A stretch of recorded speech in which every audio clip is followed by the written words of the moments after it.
This podcast was created as a part of Podcast Lab by India Film Project in association with Anchor by Spotify.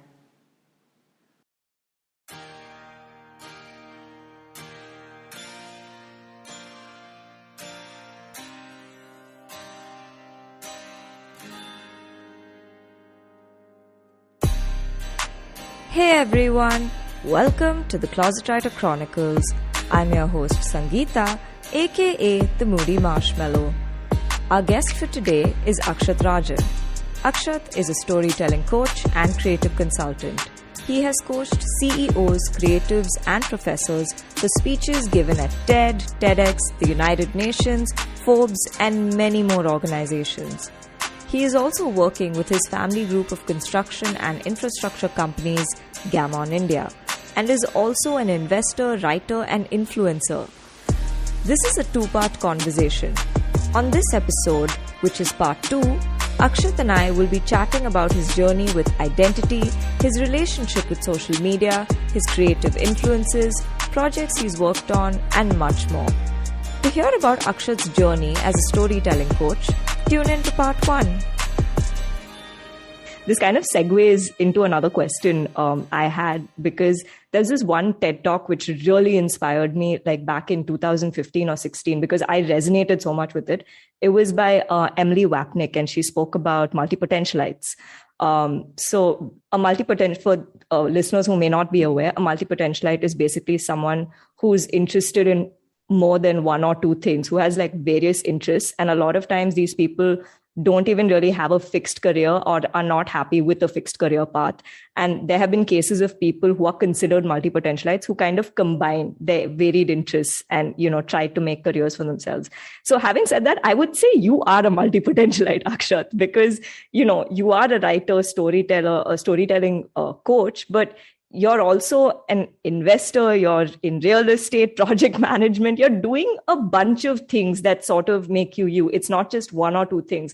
It's a combination of things that I'm assuming that you really enjoy and believe in, and hence you're kind of really creating your own path and niche. Having said that, what has your own journey with identity been like? Has there ever been, I don't know, I guess, conflict or confusion about identity? Because, I feel like the world is constantly trying to push people in terms of, you're in this box, this is the label you're going to be attached to. So what has your own journey been like with, identity and I guess figuring yourself out and being like, hey, these are the things I want to do. I don't care what people have to say or whatever. No, 100%. I've watched that multi-potentialite talk and been that person after and being like, oh my God, this is me. What do I do? And I think it comes down to knowing that why. Again, going back to that point about like, I know that this in everything I'm doing, the objective is to help create a better version of something. Right. To take what's there, to figure out what the issues are and clear those and move forward to becoming a better version of that something. So it's about evolution for me, right? It's about awakening. It's about looking at things as they are, reinventing and creating a new narrative for the things that should be. And I think in, like you said, in all the things that I'm doing, like whether initially when it was events, it was about the ideas more than it was about the people. Now that it's storytelling coaching, it's about the people more than it is about the ideas, and it's about their individual growth, But I think as I'm moving into like investing and like these new fields, I'm actually being able to bring ideas together and people together and being like, okay, is this person and is this idea worth the money that I'm going to put into them? Right. Am I being able to judge based on the person's narrative solely through their own journey, but also the narrative of what they're creating? Because if those things don't align, then I'm not going to invest in it, right? So I think that, and I'm very, very young in the investing world. I'm just about starting off, just done a few investments to begin with, but I'm as I hear pitches and I hear people kind of come together, I'm like, okay, like I'm realizing that it's the same storytelling coaching, or it's the same like understanding or like helping people that I'm using, the same skill set that I'm using to judge whether I think that this business has a place in this world, or if this person is like good enough to run this business. And even in other things, like when I look at real estate, it's about the homes that people have, right? It's about the spaces that they are creating. I'm constantly thinking about like, okay, if I'm selling this lifestyle, or if I'm selling this thing, then how are they going to become better versions of themselves? Like, what is the actual infrastructure, or what is the actual design around us? What can those two things do in order to make us better versions of themselves? I think the crisis or the identity issue was being able to go like, this is my why. That was the problem, because I was just like, I think that took me time, and that took me a lot of like self-work, a lot of therapy, a lot of because there was a time in my life where I felt like my emotions were always locked up.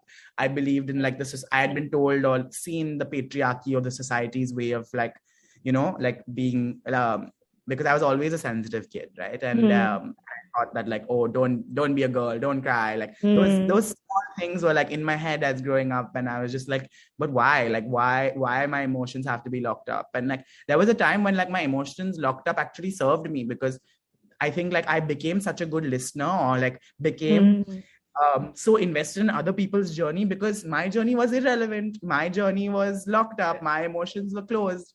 Right. So I think like initially it was like the trigger to start this whole process, because I became like, I felt like when other people were going through stuff and telling me about it, I was also going through it. So I was like, great, like I don't need to live my own life because I'm living so many other people's lives. There was literally a large part of my life that worked like that, and that I felt was right. Like I would even tell other people like, this is my secret. Like I would be proud about it, until I wasn't. And I was just like, wait, what the hell am I doing? Like other people's story is not what I'm here for. I'm here to live my story. Right. And I think once I made that distinction, I realized that I had like allowed a lot of people to take me for granted, because obviously when someone else gets the chance to live their own life with someone else without boundaries, they're going to take it. Yeah, right. They're going to be like, come live my life with me. Like, that's all I want other people to do. And I was like the idiot who was actually going and living the life with them. And I'm calling myself an idiot very intentionally, because that's probably what I said when I realized it. But I had to change that and go like, I wasn't an idiot. I'm going to use this weakness I had as a strength. Because when I was saying that I didn't have a journey, when I was saying that like my emotions are irrelevant, when I was saying that my story doesn't matter, everyone else's does, I became so good at being able to live with other people's stories. I became naturally invested, or naturally like built my empathy muscle. I built my emotional intelligence, because even as a kid, I was always helping people figure out their breakups and their this and their that, and their relationship with their parents and their issues and their fights. And it was always about the others, So when I went through that internal, like, oh my God, it's all about me, I'm done with others, that's when this coaching thing started. And I was just like, wait, what am I doing?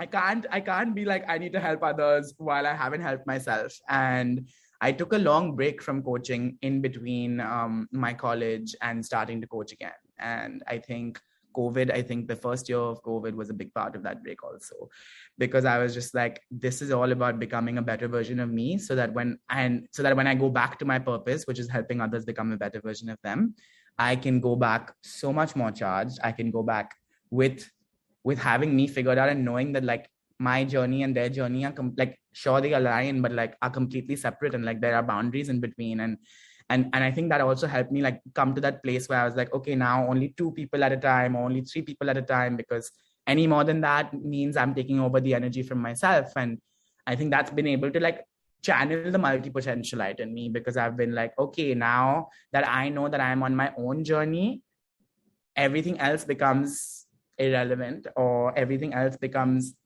sub-power to that, and to my narrative. So I think, and that's also been hard. Like that was also a hard part, because picking yourself isn't easy, right? And especially in a group of people who've grown up around you, in which you've actually made other people believe that you've always picked them, right? Right. So it's almost like you're changing the status quo. The amount of people, Sangeeta, I feel like I've had to re-meet, because I've changed so much.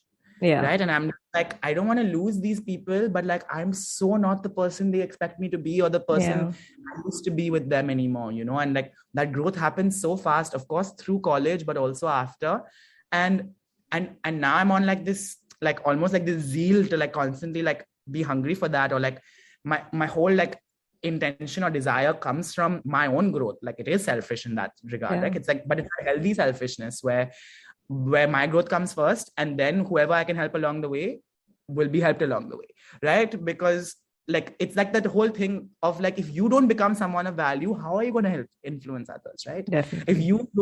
If you like, you can't change the world, you can only change yourself. So constantly work on that, and then you can see its ripple effect. So there are a lot of people who started like being like pushing me down when I was trying to do what was right for me, because it wasn't right for them. Right. And that only happened because I made it always right for them before. No, I made it about that. So yeah. Yeah, no, I completely resonate because, when you were talking, I was just kind of reflecting about my own life journey. And I know for a fact that even with me, I used to personally face like an inferiority complex with people, because I used to be like, I'm like the timid, shy, socially awkward person. Like, what is even, like I don't stand a chance here, being like noticed by anyone. I'm just the quiet front bench student who's sitting there taking my notes, just studying, trying to get by. I was that kid. And yeah, I would be the one listening in on people, and I would constantly try to help people because I thought that was the only way I was adding value, by adding to someone else's life story in some way or another, until, you have that point where you realize that, wait a minute, I need to live my life too. I need to live for myself. I need to love myself. I need to figure out what I want. And, I think that journey is what really, I think, makes people themselves. I think that attempt at really trying to understand yourself, but also, I think, accept yourself without any judgment, which is a very tough thing to do, I think, sometimes. So yeah. I think that's the first step, right? You take that and then you sort of build on that and be like, okay, this is who I am. These are the things I want for myself. This is what I need. How do I go from here? And you're right. It's placing boundaries, managing expectations from people, and kind of really telling that, I'm not this person anymore, that I'm not taking this on. This is who I am now. And, if you want to come with me along the journey, great. If not, I respect that. It's fine. So completely resonate with, where you're coming from, and more power to you, because you're thriving and you're doing extremely well for yourself. Couldn't be happier for you. So really more power to you. But yeah, I think moving into slightly more, well, maybe not a lighter zone, but this is another question related to identity. So you're pretty big on social media, in the sense that I think you can be considered, quote unquote, an influencer of sorts on Instagram, because you do have like a following, I think, of about 30,000 or so. And you're a verified profile, which is considered like the cool thing on Instagram. But I do wonder, has there ever been, what is your relationship with social media been like? Because has there ever been, I don't know, terrible comments? Has there ever been a day where people have, I don't know, attacked you, or have just been really like mean or rude? Or has social media ever overwhelmed you to the point that, no, I only need to put like my best self out there, or like, this is how I need to portray myself? Or are you just like completely unbothered by it? And you know what, I'll just do what I want. I'll post what I want. So I think the social, like you said, like a relationship with social media, I think that's exactly what it's been, right? It's been, and with every relationship, there's ups and downs. With every relationships, like there's taking it more seriously and then taking it not seriously at all.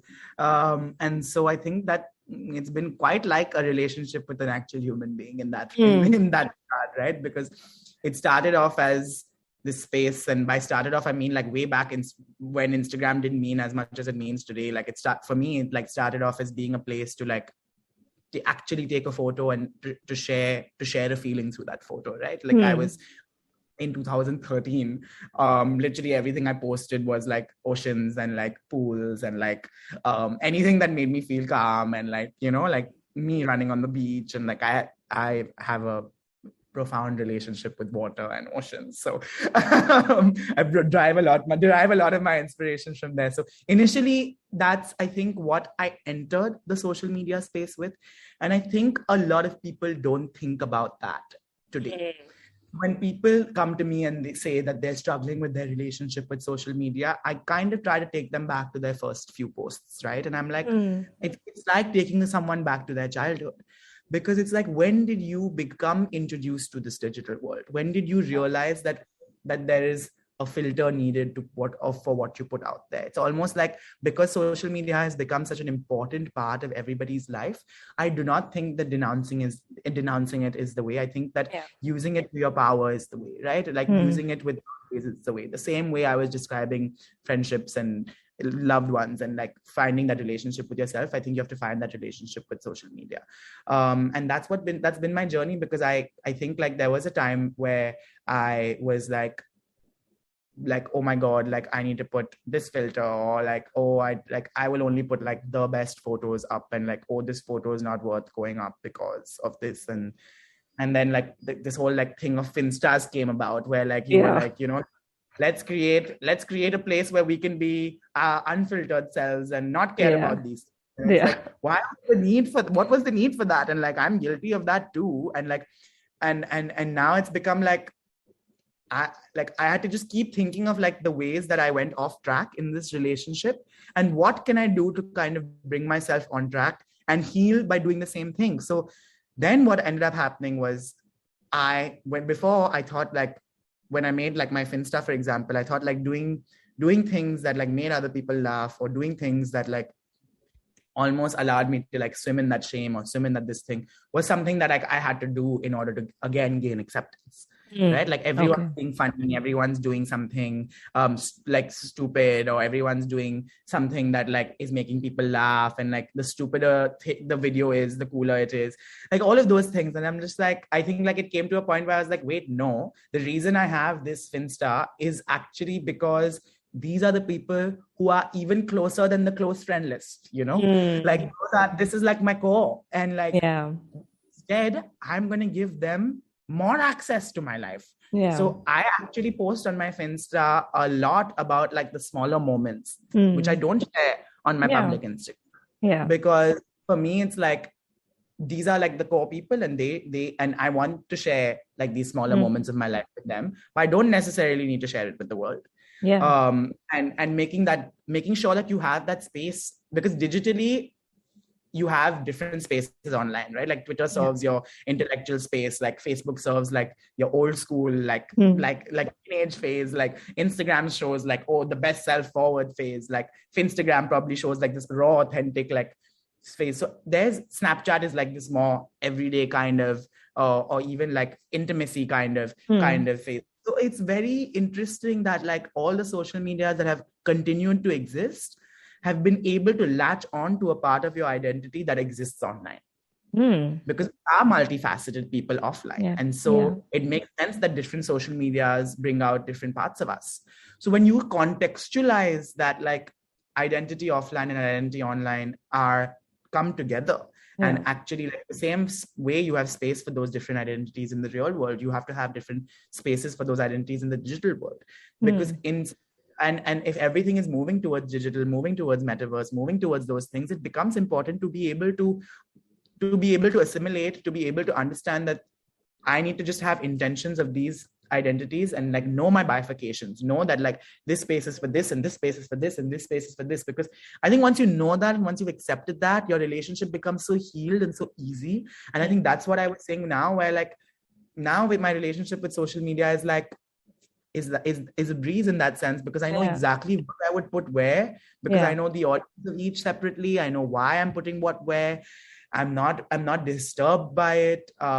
Sure, there are still moments or times when, like, especially in COVID, when you had nothing to do but scroll, right? Like there are times where I was like consuming it way more, but I think I went through that also. And I was like, I follow like 1,200 people. Like that's inhumane to like sit and think that I can be part of 1,200 stories every single day. So like I muted like 600 to 800 of the people on my feed are muted. Yeah, like, fair enough. And I look at the following as more of a place where I can keep everything that I am interested in, because otherwise you see something and you don't follow it, and then you'll never find it again because you'll keep looking for it, right? So I follow, if there's a brand I like or a person I like, I just follow, and then I'm like, it's lying there in my following, right? But they're muted. I'm not listening to them every single day. I'm not feeling bombarded by them. And I did that over time. Like, it took me, I didn't say like one day I was like, oh, I'm going to go and mute everyone. But like every time I watched something that I felt like was a waste of my time, I was just like, mute. And I think that helped me build that boundary where I like had that proactiveness in me where like I didn't need to, but I was just like, no, mute. It's like this thing, like whatever, you know? And I think that helped me reduce my screen time. I think that helped me realize that like, if I'm taking so much from this space, I need to be giving back to this space also, right? Like if I'm sitting and listening to all of these things, watching reels, this, that constantly, then, and I'm not doing it myself, then I'm wasting my time. Interesting. You know, and so I was just like, okay, and not that I'm saying that I think that being a creator is like a very creative thing, and like, sure, but like I think that like the point is you have to put yourself out there, right? And like being able to put yourself out there without that fear of judgment, without that fear of missing out, without all of the fears that come with social media, is what you kind of have to just swallow and do. And I think now it's become, I look at my like the public Instagram or that following, like a lot of people come and tell me that like, oh, like, you know, you post once a month. Like if you start posting every day, like your following will grow so much faster. Like your following is growing so much without you being active. Imagine how much it'll grow when you are active. But I was just like, I'm still working on me. I'm still building me. So I will only share with the world when I feel like sharing, right? Yeah. And I'm sure that like there's going to be a time where my cup is full and I have a lot more to give out than to take in. And at that time, I will be sure to use this platform that I have been slowly creating to make that the platform through which I do that. Putting themselves out there in the way they want to be received. Like, use it to your advantage. Forget all the other stuff that comes with it, and like the fears and the stuff that come with it. Because it's like, when you start using it to your advantage, you'll realize its power, and you'll realize how the world is just becoming smaller and smaller. And you'll realize that like we have so much time. We have so many people. But yeah, I think also, you know, again, like with the whole social media conversation, this was actually a conversation I've been increasingly having with, you know, people around me, especially like agents with writing and stuff like that. And they've all been telling me, or even friends who I have who are creators or whatever, and they've all been saying like, oh, you know, you should make your, you know, private page public, because, you know, that'll really help you like boost your, you know, engagement or whatever. And I'm in that phase where I'm like, I don't really know if I want to do that, because right now I enjoy Instagram. Like I really enjoy like my private. I don't care. Like I honestly don't care about the likes or the views or whatever I'm getting there, because it's purely just things I want to talk about. It's purely things I want to post about. But I'm just not sure if I am ready to, you know, deal with that kind of scrutiny as to like, oh, this is the kind of person she is. This is the kind of life she's leading, and blah, blah, blah, all that, you know, because I do understand there is a lot to kind of take in, and there's a certain, I guess, strength you need before you can really, you know, process those things, which I'm completely aware of. So it's been a very interesting conversation I have with people now about this, about, you know, going public versus, you know, staying private. So it was very refreshing to actually hear, you know, your point of view. And I love the way you kind of translated that whole part about, you know, different social media actually servicing different aspects of your personality in a digital sense, which makes a lot of sense when you think about it in that way. So yeah, that's a really interesting view, honestly. But yeah, I think kind of moving a little more towards, I guess, your childhood or growing up years. So, you know, we've spoken about storytelling and whatnot, and you helping people, you know, kind of tell their stories. But, you know, what are stories you've grown up with that have really impacted you or influenced you or inspired you? And I don't just mean like human stories, but even like just content, right? Like, you know, the books we read, films we watch, TV shows, even music, you know, or whatever. Like, have there been any specific writers or just content that's really like wowed you and impacted you and just stayed with you? Oh my God, so many. I think it's not fair to ask someone who's been and lived so many, but nothing has inspired me more than the culmination of it, obviously. But I think definitely there's a special place I have for some things that I've consumed that have obviously stuck, right? And And I think it starts with a lot of stories about family. I would constantly hear my dad talking about like his life, and I would hear my grandparents talking about their lives, and I would like constantly be curious to like hear more because of the worlds they lived in, the things they did, why they did them.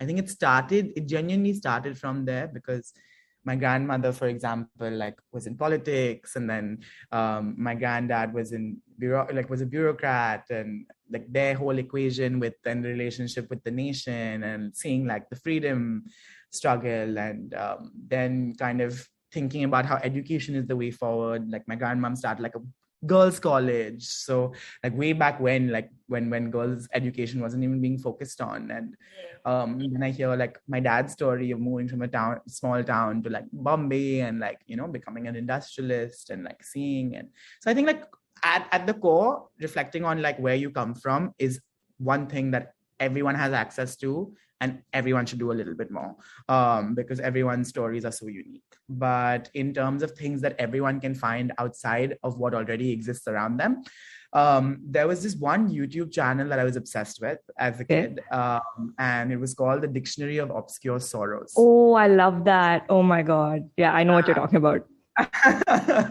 And I think it all started with this one word called sonder. Yeah. Oh, right? Yeah, I know. Yeah.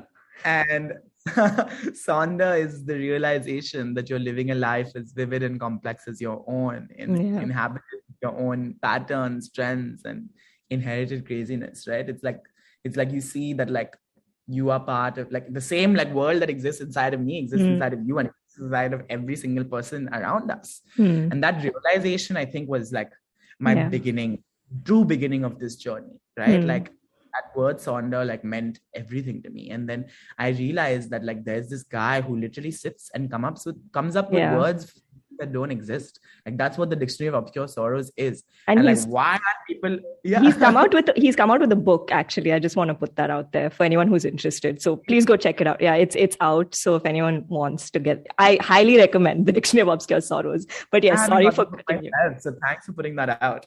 Yeah. So, but please, I would like watch videos, and I would be like, wow, he has found like the perfect way to encapsulate this feeling, in birth to this word, and the feeling around it. And like I like associate with a lot of these feelings, because like these are all feelings I was looking for words for as a child. And like to be given the word for something that you're carrying. You know, Maya Angelou always says another one I love. The exact quote where there's no greater agony than a story being untold, and a story that's within you that's untold. Exactly. So I think the Dictionary of Obscure Sorrows helped that in me, because I was like, yo, like these words mean something. Like I felt these emotions before. So that's one. Something else that I think that I've gotten into a lot more in the past few years is another account on Instagram called Niche. And what Niche does is it takes quotes again of people that you know and love, perhaps who passed away, some who are alive, and it just like shows you the story that person was telling themselves in a few lines, like in a few quotes, and you just flip through them. And like I read like the Michael Jackson ones, and I read like Stan Lee's, and I read like Tracy Chapman's, and I read all of these people's quotes, or like the things that they were telling themselves, and I'm like, whoa, like I wish I could see the world through their lenses, or I'm going to see the world through their lens, because I was like, these people, like when you think about humanity, I like to think about anybody who's famous or anybody who's achieved or anyone that I look up to as someone who is an ancestor, right? Like it all came from the same thing. So if I'm able to like pull in from like those experiences without even meeting them, without even ever in like being in the same country as them, I'm winning, because I'm taking perspective without even and that's what I want other people to feel like. When I'm coaching someone also, I want them to feel like that happens, right? Like I want that every line to be intentional, because I'm like, tomorrow that's someone that you will never ever meet in like the smallest way, and like that's all that matters. Like Michael Jackson touched millions of people in the smallest ways through his music, through things he says. So I think Niche does a cool job of like bringing that out, and like showing you, giving you literally a daily dose of that. Like I look forward to like, so that. Then I would say my favorite show as a storyteller is The OA. Okay. And it's on Netflix. Okay. It's about this girl who is blind, but then she Okay. goes missing for a few years. And then when she's refound, she can see again. Okay. Interesting. And no one knows what happens in these 7 years. She doesn't tell her parents. She doesn't tell the police, because the police, like, there was an open case, right, when she went missing and stuff. But then she picks these 5 random people from her town, like a small town, and she tells them the story 1 hour every night. And it's just the craziest story you can think of. And there's almost a point where you're like, either she has this wild imagination or this stuff has actually happened, but like, I'm sold. And she says, she says, like, pretend to believe me until you actually do, in the beginning. Wow. Okay. That line stayed with me because it's like, these stories are so powerful in like transforming people. And I just saw like the manifestation in this show. I saw the manifestation of everything I believe in. I started stalking and following like every actor and like the creator and the writer and like the main actress. And like, I know their whole story and like how they were best friends. And like, even like my favorite movie was created by both of them as well. It's called I Origins. Okay. So it's about like a scientist who falls in love with the spiritual person and like how their relationship doesn't work because of the fact that they don't believe in each other. Yeah. But basically how love kind of takes over and makes that work. So that's a cool one. Then of course, I think people have mentioned people's works who I've mentioned before in this podcast already, like Brene Brown, Adam Grant, Simon Sinek, Emily Esfahani Smith. Today, there are world leaders in emotions. There are world leaders who have spent years studying things. Like what I don't like about this, or what I'm stressing about it, is that when we get a Bisleri bottle of water, we don't question the how clean the water is. We just drink it. We just know it's safe, right? Yeah. So when someone is out there who spent 20 years studying trust, courage, vulnerability, shame, and all of these emotions, why can't we take their word for it? Why can't we just trust them? Why can't we go like, yo, I just believe everything this person says and I'm going to live by it? So like, look for these people. Like, there's so many of them now and they're so accessible to everybody on Instagram. And like TED has obviously been like a huge inspiration. And like that, like Justin Baldoni has been a big inspiration, right? Like toxic masculinity. As a man, I'm like, this is what I want to undefine my masculinity. I want to unlearn, like understand. And I want to be part of the new wave of masculinity that's coming, that is sensitive, that understands, that like is man enough to listen, is man enough to be vulnerable, is man enough to, to be him. Yeah. So he's been a big one. And then so many of my speakers, like one of the speakers I think that I'm most inspired by that I've worked with is Ankit Shah. And like, I wouldn't even say he's a speaker anymore. He's like one of my closest friends. And he came when I was like 14 to school. We flew him down from San Francisco to speak. And he had started an organization called Tea with Strangers, right? Okay. So it was like people would meet up in cafes and like have tea for 2 hours with absolute strangers. And there's this one host who led the conversation. Wow. And I think that comes back to the idea of like meeting people for the first time, or giving yourself the space to do that, because it's like every time you meet a stranger, you get to be the person you are today. That means you are giving space for everything you've learned to actually come out of you. Mm-hmm. Yeah. So I felt like it was such a powerful movement. It was designed to like make neighborhoods feel more like neighborhoods and not like only areas. And I think everything he does, he created something called Silent Hike Society. You can check out his amazing article that went viral. He works for Facebook and Airbnb, right? I worked for Airbnb before, but he wrote this article called Being Alone on your relationship with yourself. So if listeners want to check that out, that's a great article. It's long, but it's so raw, it's so human, and you kind of just relate to like, after reading that article, you're able to kind of be like, this is the relationship with myself, which is like, that's the kind of stuff you need to be reading, you know? Yeah. So yeah, and I think at large, if I had to say another thing that's influenced me or helped that people can look more into is mental health. Yeah. And the new perspective on mental health, right? Like the positive psychology perspective on it. Yeah. You had to put like mental health on a spectrum, and you had to put like, on one side of the spectrum, you have -3, -2, -1. And And the -3 is like suicide, which is the tail end of mental health, right? Hmm. And then you have the right side of the spectrum, which is like nirvana, enlightenment, fulfillment, or whatever that looks like. Yeah. The whole psychology kind of world came about or was designed to help bring these -3, -2 people facing with like clinical ailments of mental disorders, to bring them to a world that was zero. Right. So the whole field became about bringing -3, -2, and -1 to zero. And the whole perspective of the field, which is fair, because like the problem was the burden, or like the problem was the number of suicide rates, but that's what we measured it from. Right. We measured it from how many people are killing themselves, not from how many people are feeling fulfilled and how do we increase that number. So I think the positive psychology world came about when we were looking at the other side of the spectrum. How are we taking zero people who are the majority of the world and moving them towards 1, 2, 3? Right. Even if they get a taste of -1 and -2 and whatever, but like that becomes a part of their narrative that they can transform from and move forward. Not just take up, because here it becomes like, okay, if you're not -3 and -2, as long as you're zero, you're not burdening the system, so you're fine. It's a big problem in our health system in general as well, right? It's like the point is to keep people out of hospitals so that the burden doesn't happen, right? That's what vaccines are for today as well. It's about not burdening the system. But the focus isn't about how do you have such good immunity that you don't catch COVID. True. The focus is get the vaccine so you're not burdening the health system, right? Yeah. So I think that when the positive psychology field came, I think that inspired me a lot, because I felt like I want to work in that regard.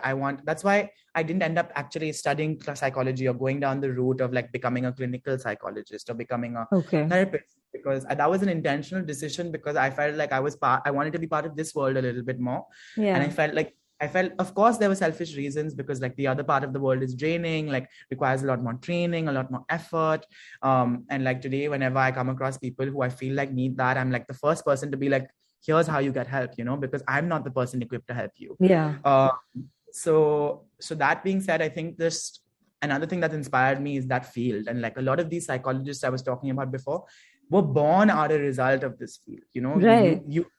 UPenn's Department of Positive Psychology, or Dr. Martin Seligman, who is like one of the founding fathers of this field.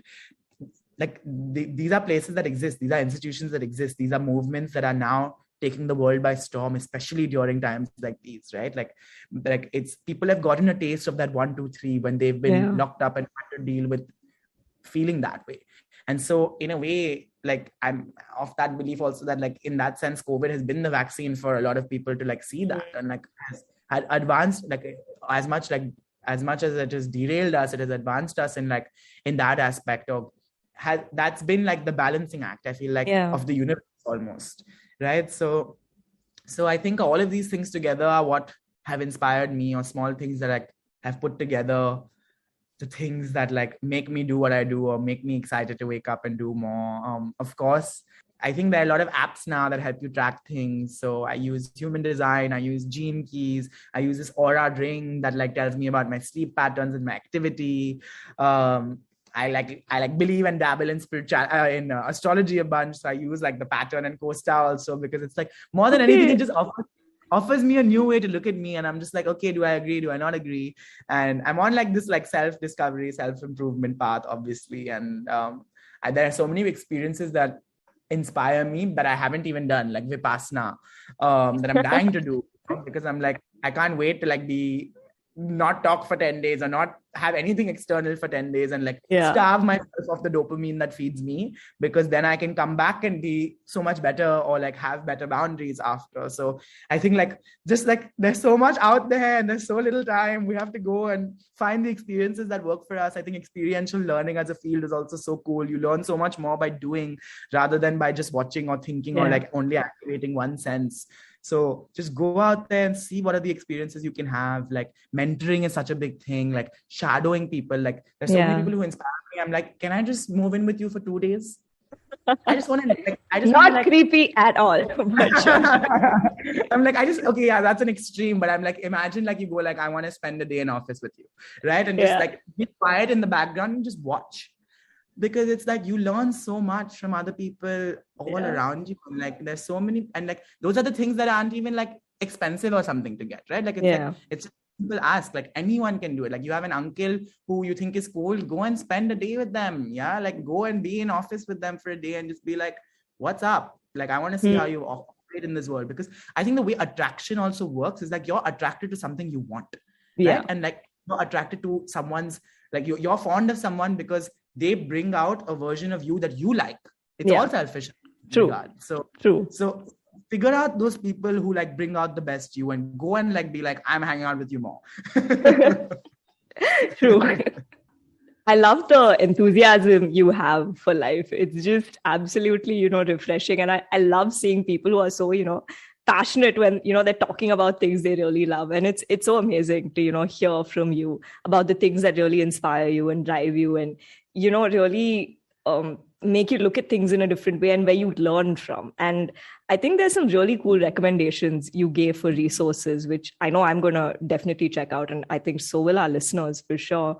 But, now we're slowly coming towards the end of this conversation, sadly. I've been having a lot of fun, but all good things must come to an end, as they say. So we always end with these two questions on the show. So the first one is, what are your aspirations? What's something or things you're looking forward to in the near or even distant future? There's so many aspects of my life. So I guess I'm looking forward to different things in different aspects. But something I started doing is thinking about how I've coached my way into being a storyteller myself, right? Okay. And that means I have so many of these stories in me that are kind of waiting to bubble and emerge out because I've been absorbing for so many years. So I'm actually, like I said, like you said, all good things come to an end. I'm thinking of like making coaching and one-on-one stuff a little bit more smaller in my everyday life. And I'm thinking of moving towards how can I impact more people at one time. And so I'm writing a lot and I've found a co-writer and together we're writing a little show. I think it's going to be a show. We're very early on in the journey. I've not really shared it with many people, but I think it'll be a great outlet for me because I think I'm feeling ready to actually tell a story, because of the combination of all the stories that I have in my head that I'm raising. Like, so it's just going to be like my release of everything I've absorbed. So I'm like, as a creative project, I think that's what I'm most excited about. But writing a show is like extensive process, a lot of patience. So I don't know when it'll materialize, but I'm focusing on just giving it enough time so that it can become more real. As a coach, I'm focusing on becoming a better version of me again and again. Like I said, there are many more experiences I want to do this year. I think like I wanted to do them before, but COVID was stopping me. So like Vipassana, like ayahuasca, which I won't say more about. If you hear about it, Google it and read more. Like investing, which is the natural progression from like learning about ideas and people and like starting to understand businesses and their potential. So I want to live abroad again because I think I learned so much. My like speed of growing is so much faster when I'm in a new culture and a new concept in a new place with people around me. And I haven't had that since college. So I'm looking at doing my master's. I'm thinking of doing my master's in innovation and customer experience. So if you've actually heard my story, you've realized that I love holding people through things. Yeah. And I think that's what customer experience is about as well, like holding someone through a journey, holding a customer through a journey. And like I said, like I love innovation and I love human design. And so I think I found this course, which kind of brings all my interests together. There's a little bit of business, there's human design, there's customer experience, there's technology. So yeah, I want to do that master's in Madrid. So there's lots on the horizon. Lovely. I just go with the flow and see where life takes me.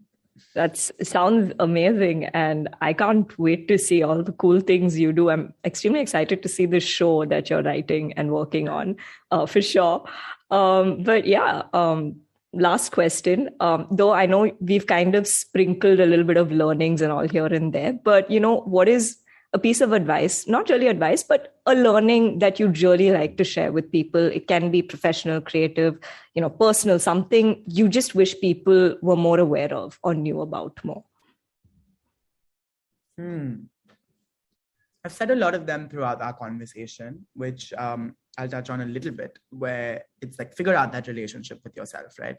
With that belonging. Realize that like relationship with things that aren't people are also important relationships to figure out. Right? Relationships with ideas, your relationship with your nation, your relationship with your sexuality, your relationship with your gender, your relationship with so many of these ideals that world has put on us, you know. And I think the more labels we kind of put onto ourselves, the more actually we become skilled at rationalizing any behavior that makes us that label. You know, if I tell myself I'm a good person, because I need to believe I'm a good person so much, I'll actually become so skilled at rationalizing everything that makes me a bad person.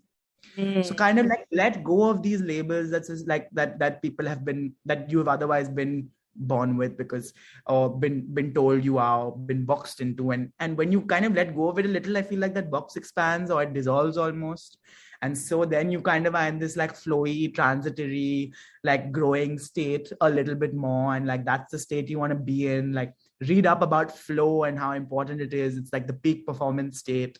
Know that like there are triggers, like everything that there's a negative trigger for, there's a positive trigger for, right? Like my desk triggers me to work because it's at the center of my room. It's such a small thing, but like it's a positive trigger for me because I've given it that meaning, I've given it that story.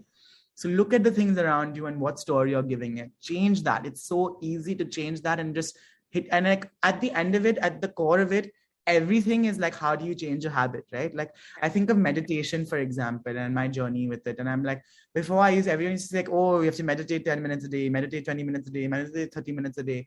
And it didn't work. Like it worked for me for a while and then it stopped working for me. And then I was just like, does that mean it stops existing in my life? No, it means it needs a new energy. It means I need to meet meditation again for the first time.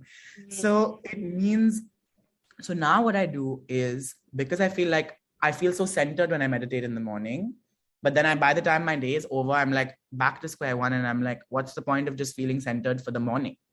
So I have this alarm on my phone, and this started with a learning from a course I did called Positive Intelligence, where I do 3-minute meditations every 3 hours, 3 to 5 minutes max. So when you take a break, and these are very active ones, you don't even need to listen to it. It's small things like feel the energy in between your fingers as you're touching them, or like listen to the furthest sound and then listen to the closest sound, or like focus on an object that you're looking at. So activate your senses and just constantly just be present for those 2 or 3 minutes. That centers you and it keeps centering you. And so when you break a habit and you've been able to do it every 3 hours, you've broken the habit so strongly that it's a lifestyle, right? Like it takes 21 days to take a habit, 90 days to build a lifestyle, all of that. Understand, read Atomic Habits. It makes you like figure out that small stuff, right? Like I have a gratitude rock by my bedside because it's the physical space for gratitude in my life, right? So I will listen to it every night. I'll hold it every night and just think about my day. And initially it used to be difficult because I'm like, what am I grateful for? What am I grateful for? Now I touch the rock only and things come to my mind. Because I have given that rock that meaning. Right? So look for that meaning, because we're all human. We're not human beings trying to like master the spiritual self. We are spiritual beings. We give things meaning. We need to master our human selves. That's why we're here. So I think like think of yourself as human before anything, you know, before all of these labels. Think of yourself having a human experience. Put life into that context, because that's what we're moving towards, you know, as we globalize, as boundaries dissolve, as borders dissolve, as race dissolves, as nationality dissolves. That's what the only thing that's left is humanity, right? So I'm a big believer in that. And like, I know it's a scripture in Hinduism, I think, but in general, I think it translates to one world, one family. And small things like that, I think, go a long way, because the ocean really like reveals itself to someone who's actually swimming in it, right? It doesn't reveal itself otherwise. So, and if you're not evolving, the same thing will just keep happening, right? You'll keep repeating the same patterns until you learn. And we're all here to learn, because like, I just feel like all suffering in general comes from the fact that we don't know who we are, right? True. And like the biggest paradox of our lives, or like the impossible paradox of our lives, is that we are all on a journey of becoming what we already are. So if that's it, like if we're all just like, then we all deserve to be the person we were meant to be, right? So we need to just realize that and look at that from a humanistic way, because then all the other ideals and the belief systems that need to think will genuinely just come in, like start fitting and start working.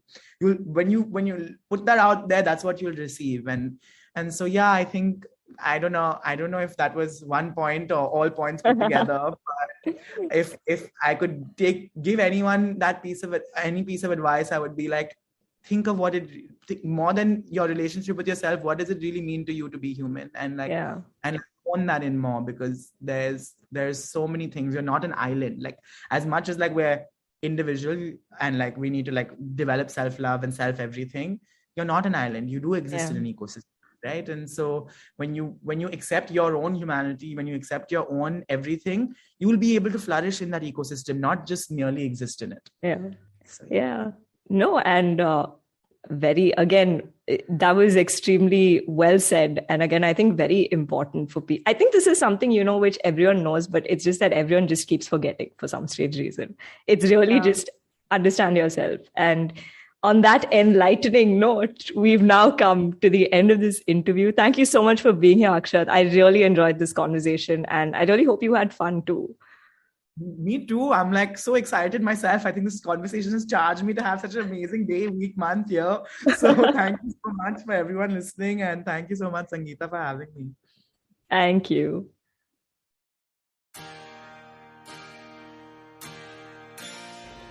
So that was part 2 of my conversation with Akshat Rajan. I had a lot of fun recording this. Closing this episode with some quotes by people Akshat has coached for various speaker events. I hope you enjoyed the show, and I'll see you next week with a new guest and a new chronicle to share. Talk soon! So I've put together my favorite lines from people I've worked with. So here it goes. When you're willing to fail spectacularly, you may just succeed. So let out that inner clown. This is by Natasha Chatta, who is a copywriter turned into clown. She went to clown school to learn clowning and used clowning as a way to embrace her inner self, in a way to share that authenticity with the world. And one of the things that came out of her giving her talk was that she met a doctor, a cancer researcher, who was also giving a talk at the same platform. And then she started doing clowning workshops for kids who were cancer survivors. And that was such an amazing moment to see two people come together and use their ideas to make the world better as a result of figuring out and sharing their story with the world. Number 2, now let's pray with all our might that his and her hope thrive, because when a child decides to live, the world survives. This is by poet and author Deepak Ramola. His work on life lessons is amazing, so please check him out. Number 3, there are 2 types of people in this world. Ones who know they've been hacked and ones who don't. This was one of the most exciting experiences working with an ethical hacker who finished the talk with this line and then went on to say, if you think you believe you exist in the second half of that population, the ones who don't know they've been hacked, then take a look at your phones. He, from stage, live hacked every single phone in the audience. And that was such a cool moment. Number 4, to gain true control, you really have to learn to let go of control. This is from Smita Jatia, CEO of McDonald's' talk. It was very, very rewarding to see her journey, her personal journey, and the growth journey of McDonald's come together. And her lessons and learnings in control, in being in a growth, stepping out of her comfort zone and being in a growth and alignment phase in her life. So that's number 4. Number 5, understanding your style through the lens of who you are is key to making that style mature and evolve.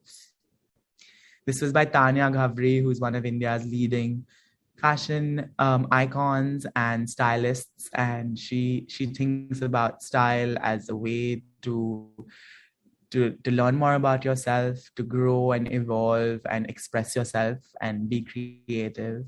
It was really rewarding seeing her journey. And my last quote is, I guess magic does happen when you don't give up, and eventually even the universe falls in love with a stubborn heart. This is from a parent of someone who is bringing up a child with cerebral palsy and her journey, bringing that child up and fighting against all odds to make sure that that child has a childhood and life as normal as other children across the world. Thank you.